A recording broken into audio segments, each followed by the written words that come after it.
My name is Robin Arnitz. I am the Deputy Director at SOLA, which stands for Support of Old Lady Artists. And we provide grants for women over 60 and professional training like this. And we even do spotlight videos for our awardees. And so we're really about building community here with other artists and sharing and connecting. And we have our executive director here, Nicole Dement, and also our speaker, Bridget Beorse, and I hope I got that.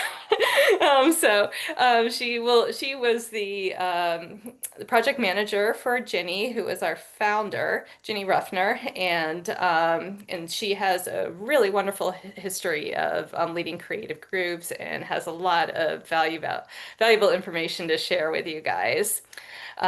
So before we get into it, I'm going to go ahead and read our land acknowledgement. And that is, SOLA is a Washington state nonprofit organization, and we acknowledge that we are on the unceded lands of the Swaskin, Nisqually, and all Coast Salish peoples. I'm joining from Seattle on the traditional land of the Duwamish people, whom I honor, past and present, with deep gratitude for their stewardship of this land. I invite you to take a moment to recognize the indigenous peoples of the land where you are located. Okay, let's get right into it. And if you have any questions during this, please feel free to put them in the chats. And at the end, we'll have a question and answer session. And we have an intimate group here, so we can really go through and get individualized advice and questions answered. So, Bridget, let's go for it. Awesome. And thank you for that intro, Robin. I'm just going to share my screen really quick.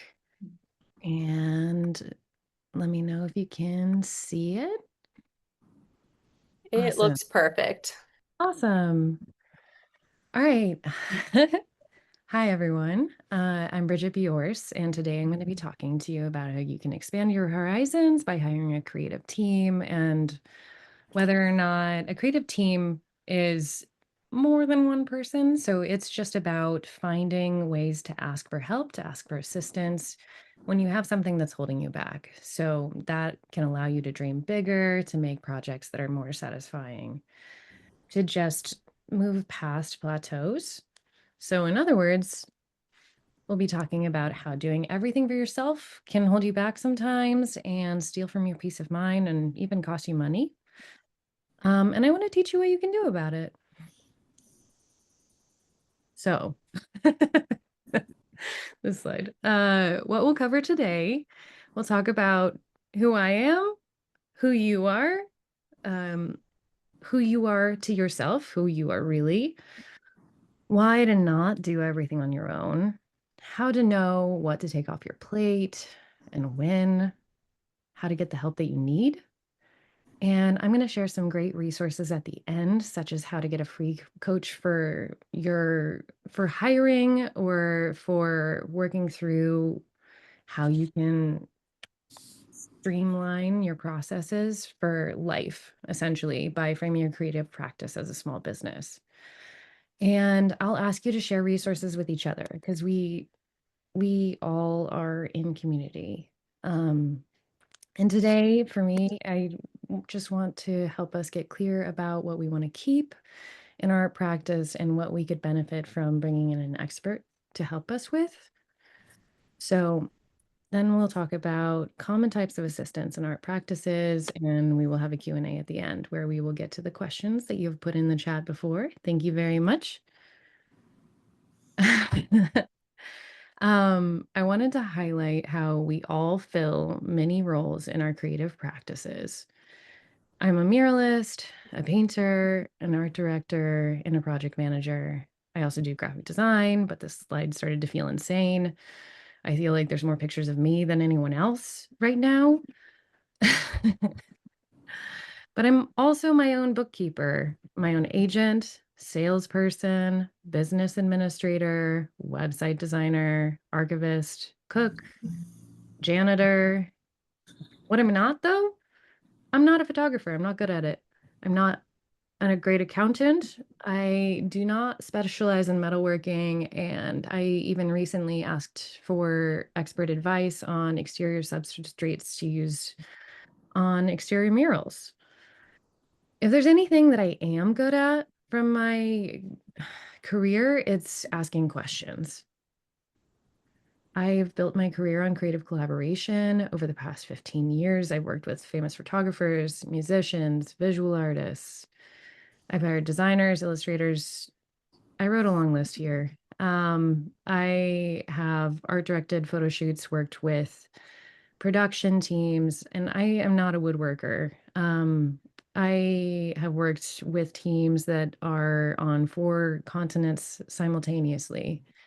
This is to say, like, that I'm great at helping other people believe in their own work and bringing it further, but I, for most of that time, really did not believe in my own work. The time that I finally started to believe in myself and my own work was pretty recently, and that was when I started to treat my own work as if it was one of my clients. That's when I started to hire photographers. That's when I started to contract with an accountant to make sure that my taxes actually made sense. Asking for the help that I need when I feel stuck has been what has consistently helped me push past plateaus to create work that feels great to me and feels great when I'm presenting it to the world. Um, we discussed this a little bit. I am Jenny's project manager. When we worked together, I coordinated with museums and galleries. I hired photographers and accountants and art assistants. Um, I just generally made sure that things flowed well. And now my work focuses more on preserving her legacy. Um, I'm here because Ginny wanted to help artists like you share your magic with the world. I met Ginny because I used to work on fabrication and design work for her previous studio manager and project manager. And she's the exact same size as me and is a metal worker. So we would be this like tiny 5'2" squad moving big pieces of metal around. And we got a really great sense of working together. So over the years, I started by helping construct LED screens for Project Aurora. And then I came in, I polished bronze. I moved her work from BEMA to the Institute of Systems Biology, where you can still see a lot of her amazing large scale bronze works. I think they have like 12 of them. Um, and I felt like it was such an honor to get to know her as a person. She's such an earnest, bright, and unforgettable light in the world who genuinely cared and listened to those around her. And to be able to work with her art as well was such a privilege. So, when Sarah moved on, she invited me to apply for her role. We ended up moving from our previous positions on the same day. And Ginny, after having known me for that amount of time, was lucky enough to find that she also felt like it was a great fit. And that is why I'm here. Obviously, things have changed. Ginny passed, but I still feel really honored to be helping preserve her legacy. But today is about you. So I've got some exercises for you. I am just going to have you write these down so you have them for yourself. We're not going to share them because I want them to feel really honest to you. And I'm kind of forcing you to be a little bit vulnerable while you're around other people. So I'm going to give you a minute and I want you to write down on a piece of paper or in your notes app, who do I think I am as an artist? And I'll see you in a minute.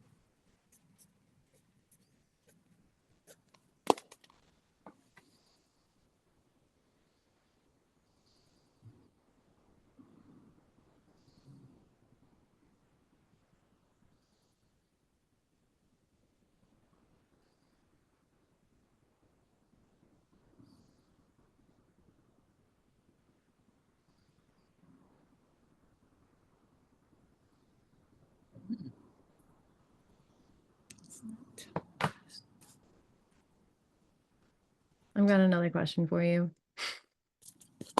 There's a few more questions.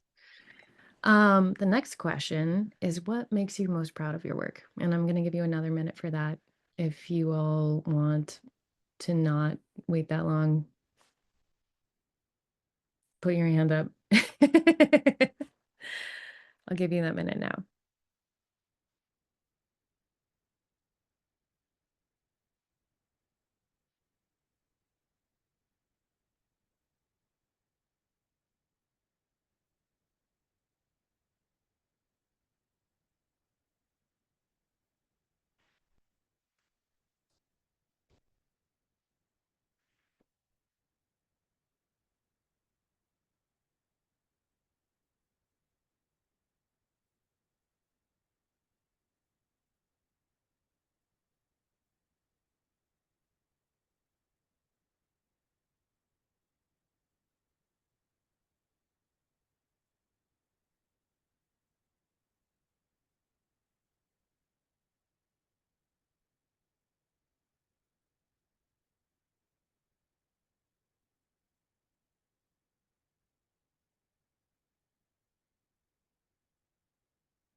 And then I've got a final question for you.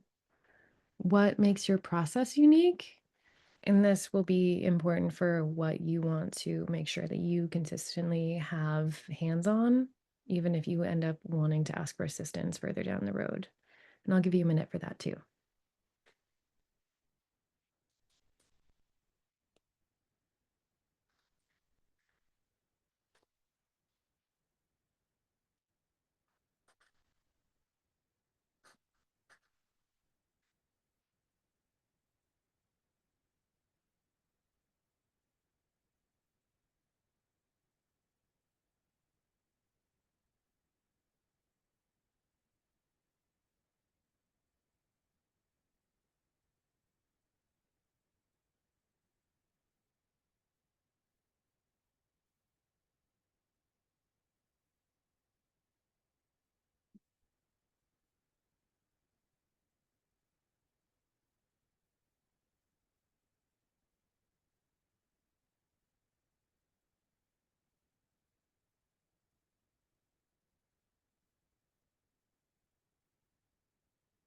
Okay.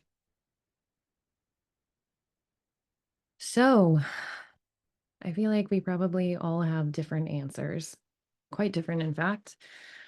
And I think that not only do we have different processes, we have different things we care about, but we all have a lot of different things on our plates as creatives. We all wear lots of different hats. So nobody's going to excel at everything. Trying to do it all takes time away from what you're best at, what lights your fire, what makes you want to devote time to the studio, and instead focus your time on what's making you anxious and feel stuck. Um, for me, that's taxes. That's um that's taxes. Um, so I think it sounds a bit counterintuitive, but for me, the best thing that I did in my art career was to accept that there are people that are better at some things that I am. And hiring, even bartering with real experts allowed me to move past my anxiety and inaction that held me back for so long. The first time I really felt like my art had worth was when I had a friend photograph my work. And I think I traded design work, but it was for my design portfolio. And I snuck a few pieces of my paintings. I had like a few painted pieces in there with some sketches for just the start of a portfolio, just maybe see how it feels. And getting those photos back was honestly really emotional. They felt professional and real and worth sharing, and that's not how I felt about my work before.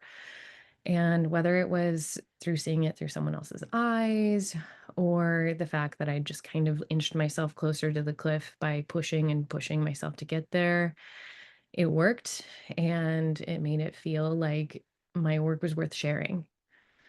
That was the first step for me to deciding to get an art studio, to apply for larger scale art projects, to reach out to people about murals, and to invest more of my time into seeing this part of myself progress.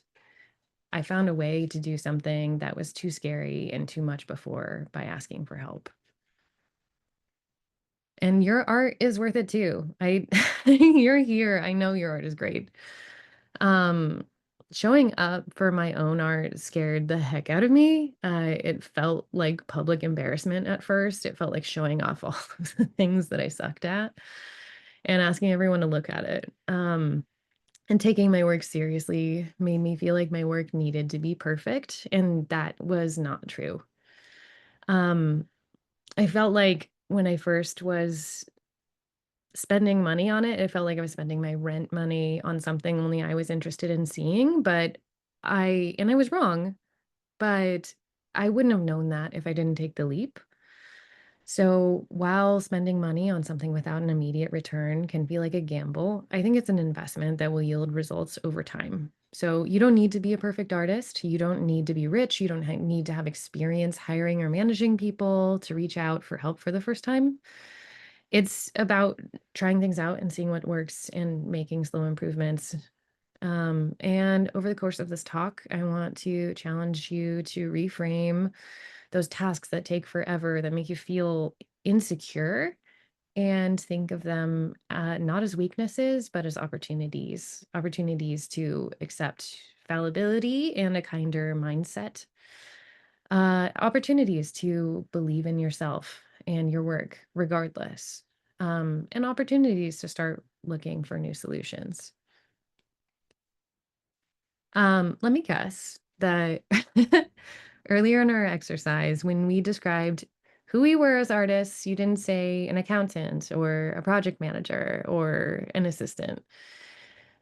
You described the result of an artistic process that took a lifetime to create. That person is valuable. That person is worthy of celebrating. And that is a person that is worth standing up for.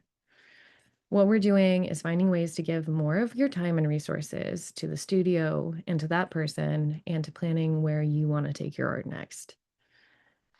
I want you to keep that list, all of those minutes of silence, as a North Star for the things that you as an artist will want to keep doing on your own. This is who you are, what matters to you, and what makes your art yours. All of the rest is in service to that. So I love asking questions. We're gonna take this exercise a little further. You already know what makes you you, so why do you do it? And we're gonna answer this holistically over a slightly longer time frame. So feel free to, I'm gonna give you 10 minutes once or sorry, 5 minutes once I describe this, and just answer it however it feels good. What about your art and your practice gets you excited? It lights your fire, it brings you into the studio. And what are those less interesting tasks that you still want to be in charge of?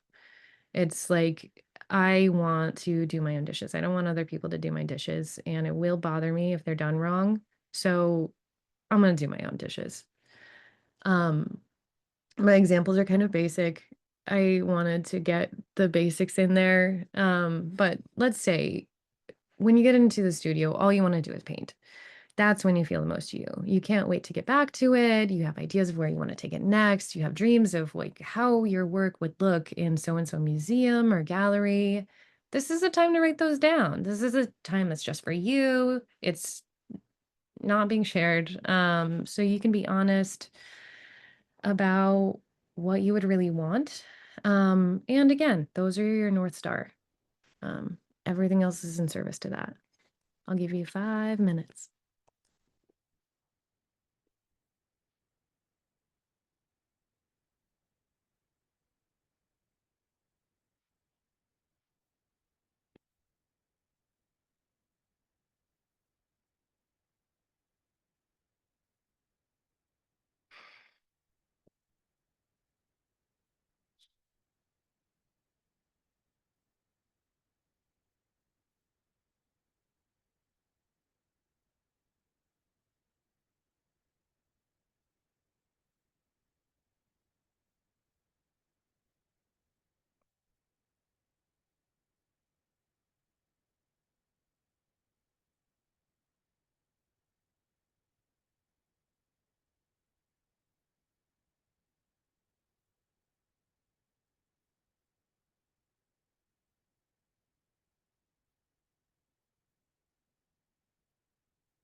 All right.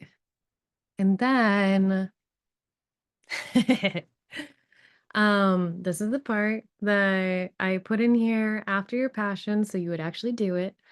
Um, this is the part that's always the hardest for me, and I will honestly not do it unless I'm forced to. So, we're going to talk about constraints and roadblocks. Y'all have done such a great job so far.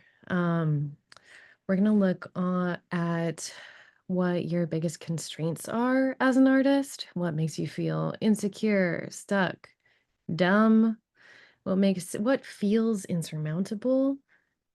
And again, these answers are for you. So try to be honest with yourself. And I'll give some examples. So again, they're kind of basic. The task related examples are like bookkeeping, time management, archiving, packing and transporting art, heavy lifting. I'm 5'2". And the psychological examples are things that feel like they're always getting in the way of you being able to focus on your work.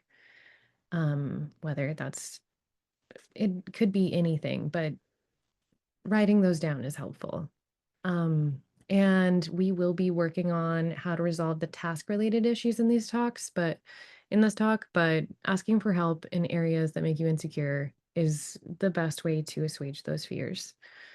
So we'll write them down. I'll give you 4 minutes for this.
All right.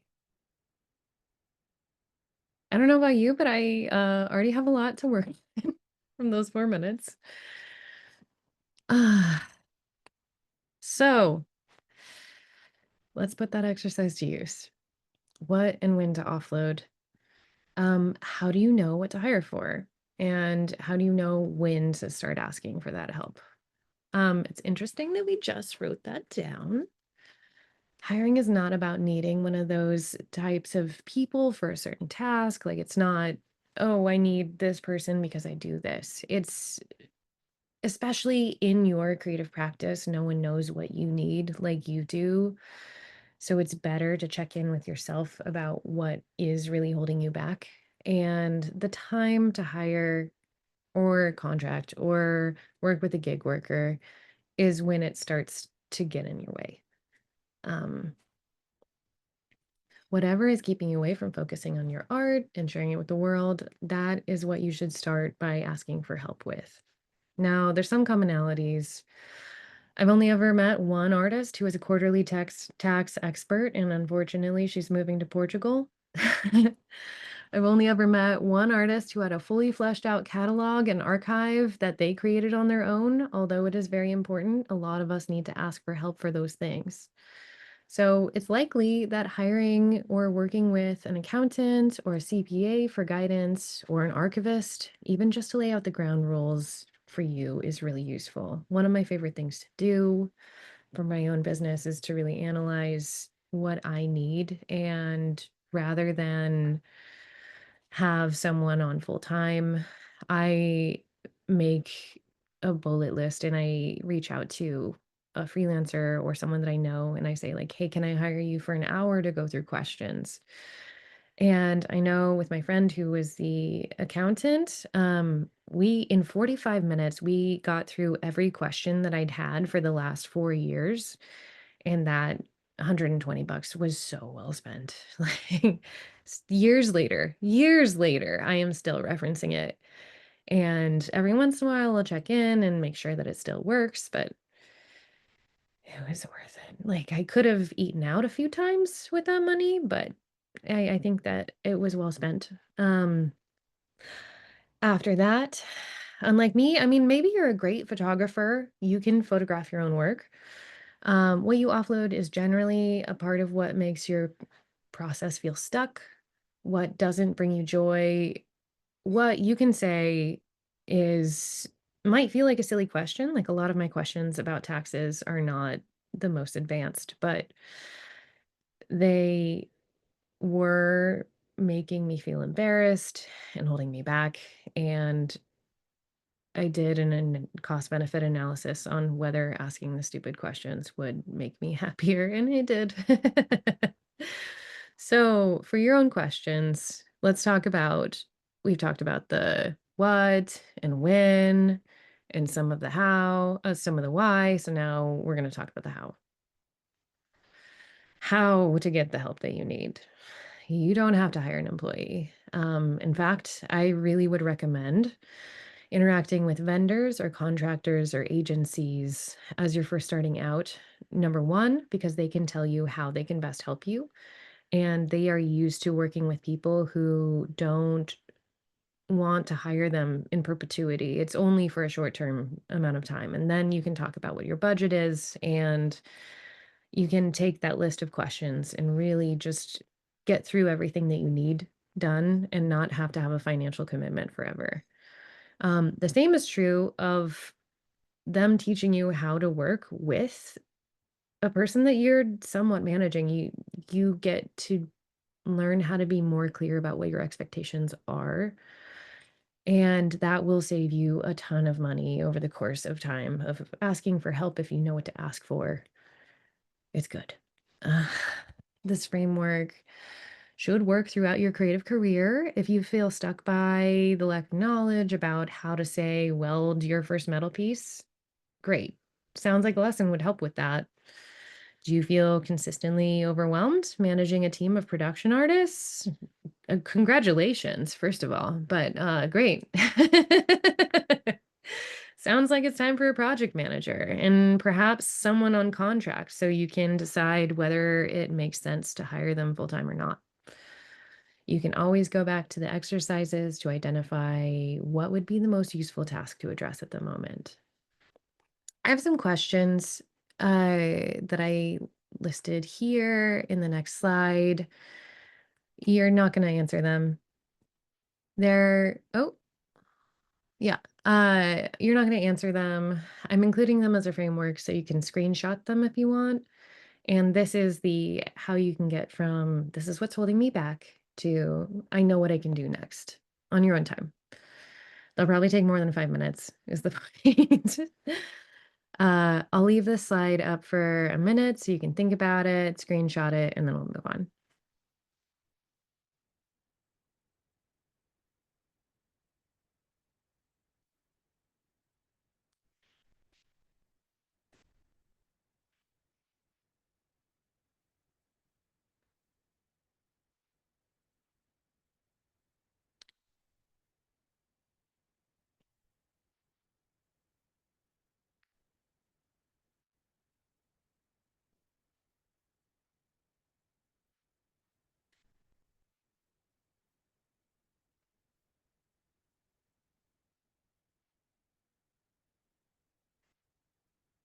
All right, it's been 30 seconds. Everyone looks like they're pretty good to go.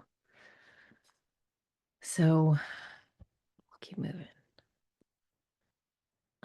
I think there's a lot of great options in terms of who you can hire and for what. Again, I want this talk to be something that you can reference back to throughout your creative career. You can work with agencies, contractors, gig workers, part-time employees, full-time employees, lots of things. Agencies generally charge the most per hour, employees the least if you go by hourly, but there are a lot of other considerations like liability insurance, there's tax regulations. You will talk about how to know if you need those later on.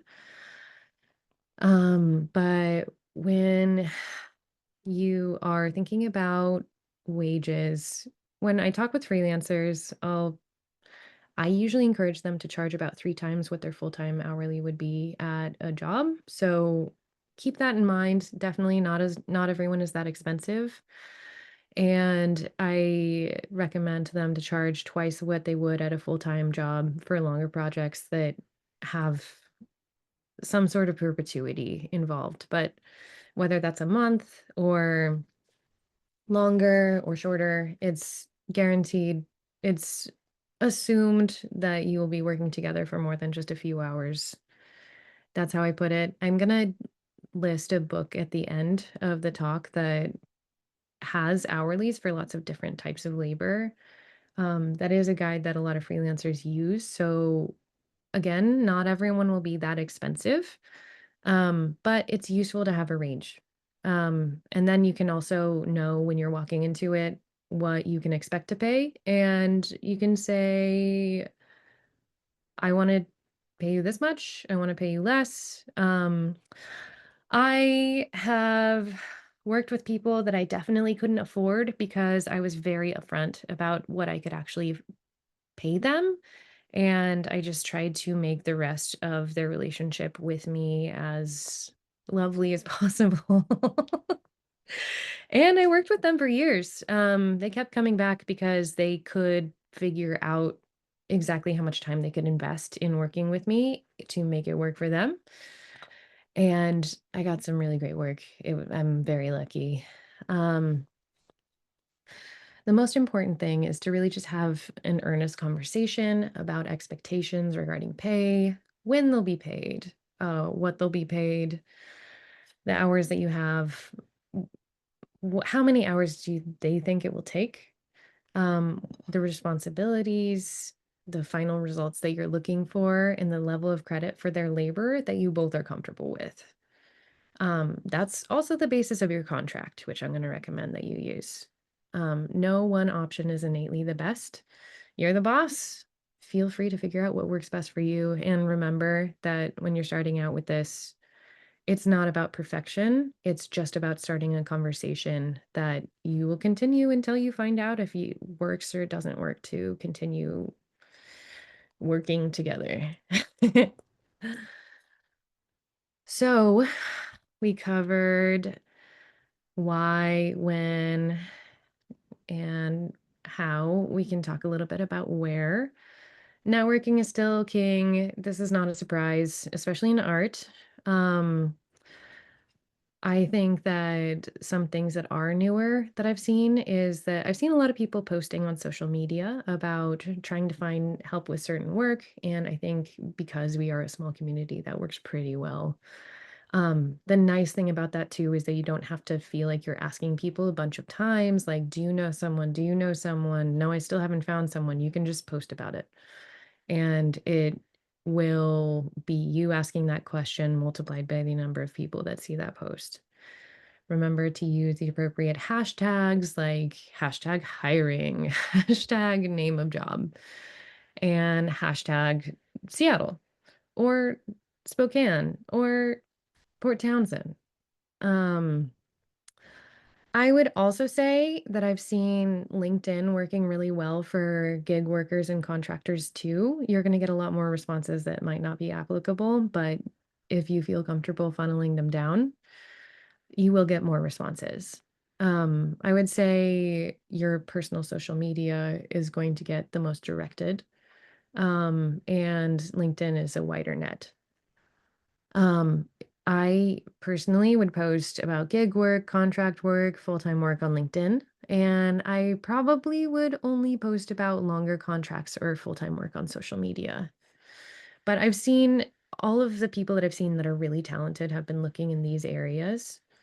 And the next slide that I'm going to give is it's a little bit of just like understanding what your expectations are for the type of work that you're looking for because there are talented people on Fiverr and Upwork. They generally have a little bit of a bad reputation with creative professionals. I think a lot of people take gigs on Fiverr and Upwork when they're at the very, very beginning of their career, and there can often be a miscommunication between both the client and the artist or the accountant or etc., where one person wants one thing and another person doesn't really know how long it's going to take to give them that or if they are capable of doing that task. But the thing that it can be known for really quickly is having really low rates that can't sustain groceries. I did see that Fiverr has a Fiverr Pro with rates that are a little bit on the higher side. And if you read reviews that are specific to what you want to do, and they talk about the project that they hired someone for and what the results were, that's really useful. Think of it like Airbnb or Uber. Most people are good, but it is really good to do research and due diligence beforehand so you don't get stuck in an uncomfortable situation. It's true in a lot of things. You get what you pay for, and some things you don't need to pay that much for, but do your research. So, money. Um, we've talked a lot about how to use your money. Well, what if you don't want to use that much of it? What if you don't have a lot of cash to throw around? Um, Think about what you can realistically afford. Compare that with how much time you devote to things that aren't your practice and how much more time you could devote to your art if you had that time back. It's not an easy answer, but say if you made more work, would you make more money than the value of the labor that you hired out? Would having a better portfolio allow you to charge more money for your work or have better access to opportunities? Even if not immediately or not at all, sometimes spending so much time on a task can end up charging you more than you think. If you think about yourself as your own employee, there's a lot of things that I would fire myself for, and that's the times that I would usually like to ask for help. So, My silly headshots in here were taken by my friend Dolan, and I'm gonna leave his contact information at the end of this chat. He's very fun to work with. And they made me feel so much better. I mean, his work is what was posted on social media. That's been my headshot for everything. I've worked with him to shoot my murals. We've made album art together. He's a really great resource, and I wouldn't have felt as confident walking into this talk if I didn't have those. Consider whether doing everything yourself is keeping you from earning or growing. And certainly some things make sense to continue doing for yourself. It's really always just a cost benefit analysis. So, I would really implore you to get a contract. Even if it is just writing down everything that we talked about as far as like what you expect to pay, what you expect as far as like final results, when that should happen, when the payment should happen. You can write that in an email and it helps. Writing it in a contract is better, but anything that you can do to get that written and time stamped is really, really going to help you out. You don't you don't want to talk about that stuff over the phone. I could tell you stories, but it would take a long time. Yeah. Look up the regulations in your city and state for the types of work that you're looking to pay for if you really have a lot of consistent work. I heard a story from one of the two other SOLA people here about how that can get you some fines.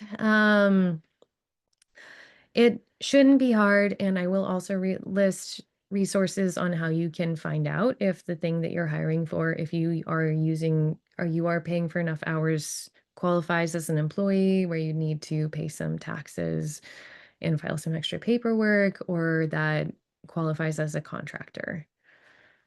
And then I like to personally have a separate account for any sort of transactions that relate to my art, whether or not that's a Cash App or a separate bank account for business. It really just depends on the scope. Um, if I had a business or creative partner, I would probably prefer to have an LLC. But there's definitely a lot more paperwork and involved in that, and there's more of a cost. Um, Before I had a contract written out, I've had clients assume that the hourly rate that I'd listed was the price for the entire project. I've had them assume that they had access to free edits and redesigns for life. That the scope of the project was as large as the limit of their imagination and that they could call me at any time of day to talk about it. And that they could pay me at some point in the future. Not determined. Don't want to talk about it. And these are all nice people. These are not people that are malicious. They just have not worked. They haven't hired before. And so I really think of contracts as a beneficial exercise in setting expectations and just confirming for all parties what we want to do, what we agree to, and they really have been beneficial for everyone involved in my experience. We're going to spend a few minutes on this slide. These are common rules in a creative studio. They're not something you definitely need to do. We already had our exercises. Those are going to be more specific, but I felt like it would be remiss to not list these. And the next slide, we'll go through some cheaper options. So, taxes, a CPA can prepare your taxes, they're a business consultant, a bookkeeper can keep track of your finances, handle payroll if you're so lucky. Accounts receivable, accounts payable, and accountants are going to be the ones who can crunch those numbers and make suggestions. I'm not a financial expert.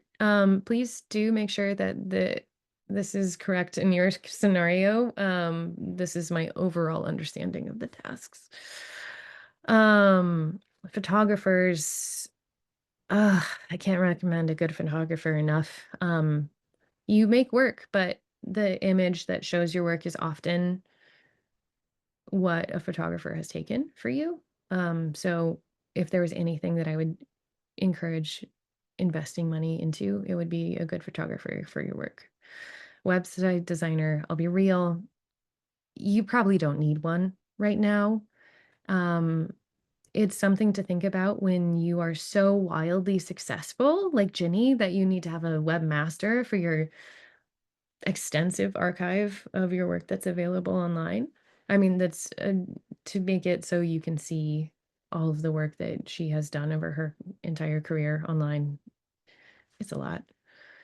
A studio or project manager, lucky you. You're so busy that it's hard to keep up with everything that's going on in your studio and your various shows. And this person's here to facilitate uh keeping everything running smoothly and updating you on anything that you would need to know that was a hiccup or unexpected or just needs your um opinion.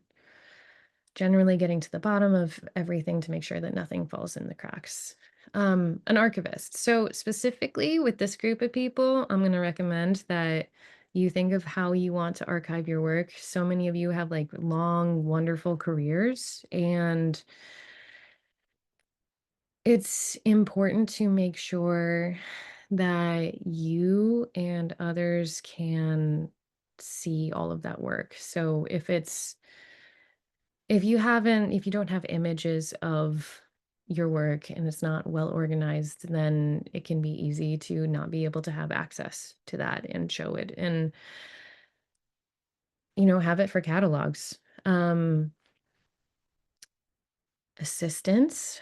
You're still mostly running the show, but I think this is a really great option if you have a lot of smaller tasks that you need someone to be available to do. I think the idea behind an assistant is like if you are in charge, you would need someone to assist you with various tasks. So this can be an administrative assistant for like business tasks. Like there's a painter can sometimes be called an art assistant if they are being directed on what to paint.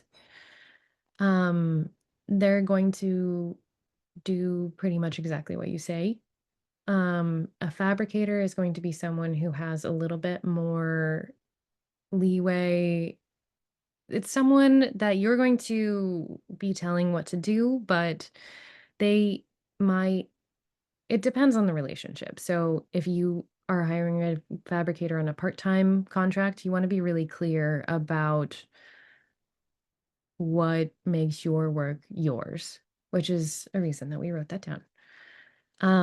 And what is an acceptable allowance for the price and consideration. Anytime you work with someone else, you will also get their point of view. So it's really good to be clear on what makes your work yours. And then finally, I'm adding just one more, which is an art handler. This can be a lot of fabricators also do art handling. Art handling is a part of Ginny's project manager job. It's moving delicate works across a distance. Um, I did move some work from BEMA to ISB, and there were some pieces that we were receiving from the Renwick that were quite delicately packaged, and they are taking up a lot of space upstairs, but they are amazing. And here are the cheaper alternatives. Hey, Bridget, I So, just want to interrupt for 1 second. We only have a yeah, couple more minutes, okay. so I just wanted to let you. Cool, thank you. Okay, yeah. Well then this one doesn't need as much description. I can let you screenshot it. Um, my main thing is doing all of these things at once takes a lot more time. So if you are comfortable doing that, you can save a lot of money and to just use that same framework. People stick around when they feel happy, respected, and taken care of. From communication about pay, scope of work, flexibility, and clear communication make a big difference. My one thing I want to say with this is you can do a big, nice thing for a contractor or a gig employee by writing a review on their LinkedIn or Google business page or referring them to your friends, like you get to do at the end of this talk. And I have resources here. This is my favorite.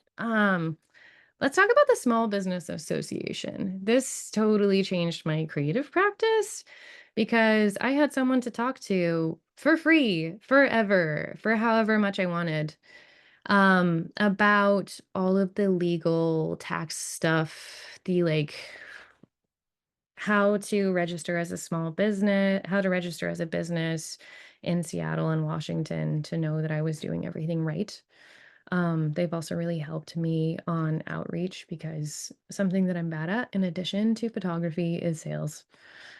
Um, the Seattle Public Library has a business librarian. This is not an exact fit, but I would really, my one thing that I would encourage you all to do at the end of this is to ask stupid questions to people who are smart.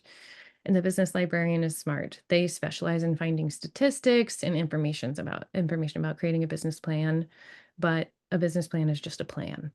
So they will be able to find laws and restrictions and regulations around hiring in Seattle and Washington. And if the ones in Seattle Public Library are busy, Snow Isle Libraries has a lot more space. And you can sign up for one of their cards online and then immediately be able to chat with a librarian. I really recommend Snow Isle Libraries and Seattle Public Library. The IRS, I've included a link. You can screenshot it. It's how to tell the difference between a small business, when as a small business, if you're hiring a contractor or an employee, and whether or not you need to pay those extra taxes. Um, United Way, if you make less than $80,000, you could qualify for having free tax help, which is lovely. The Graphic Artist Guide to Pricing and Ethical Guidelines. I have it here. Ooh, it's thick. It's blurry. Look, there you go.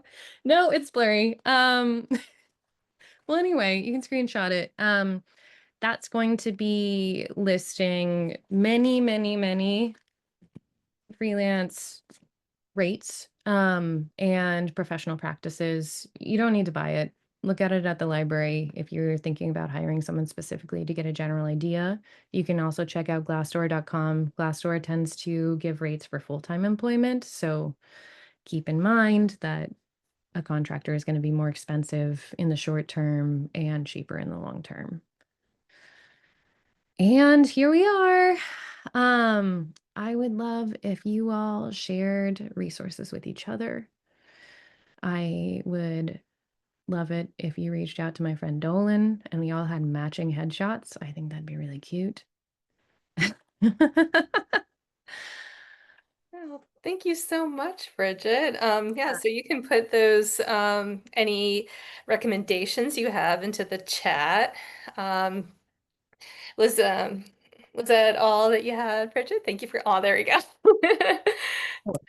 Awesome. So thank you so much. And we really appreciate you sharing this knowledge. I know I got something out of it for sure. And I'm going to look up those resources later on our replay on YouTube and check out, like I know for sure I need to check out some of the tax stuff for my art business. And so I am thank you for that. And yeah, so this is your chance. It is a little bit past time, so if you guys have other commitments, feel free to go and do that. But if you have, I would really love for you to ask Bridget any questions now, take the time again to share any resources you have.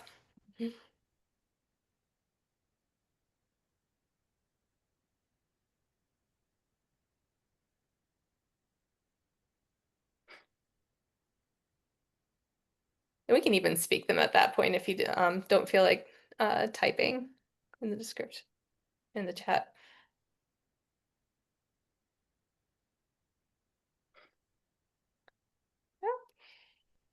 Okay, well, I really, really appreciate everyone's time here. We have some exciting events coming up also on Zoom, virtual, including a networking event and also a conversation with Sarah Traver. So keep an eye of Traver Gallery in case you don't know who she is. Um, so keep an eye on social media uh, and on our newsletter, and we'll have all the information on there, and also through our Eventbrite page. Okay, it looks like Judith Kate has a question. Yeah, go I ahead. do. Just getting to know about SOLA, and I was just wondering, you mentioned funding for artists. Is it only visual artists? And just wondering. Yeah. It is for visual artists, and so you need to be a female identifying artist over 60 with a substantial exhibition history, and there will be a call once a year to select 5 artists for it. I think a good friend of mine actually was one of the selected people over the past. Oh, wonderful. Nice. If I'm not mistaken, the photographer Linda Wolf. Yes, she's one of our Yes. ladies. We love her. Love her work. Great. You can always check up on artisttrust.org. That is our partner organization that we work with, and they adjudicate and manage the award for us. So make sure to sign up for their emails and newsletters. And around the beginning of the year is when the SOLA award application comes out. Thanks. My own visual art is the private side, and I'm a performing artist, songwriter, and writer. So yeah, thanks. Nice. Well, thanks for tuning in today. We try and host these so that as much benefit goes out to the art community as possible. Bridget, can I just say how amazing that was? Thank you so much. Thank you. Thank you. Thank you very much. So if you all liked this, then I want to spend more time with you. Join us for that networking event. Those are super cool. We'll have more time.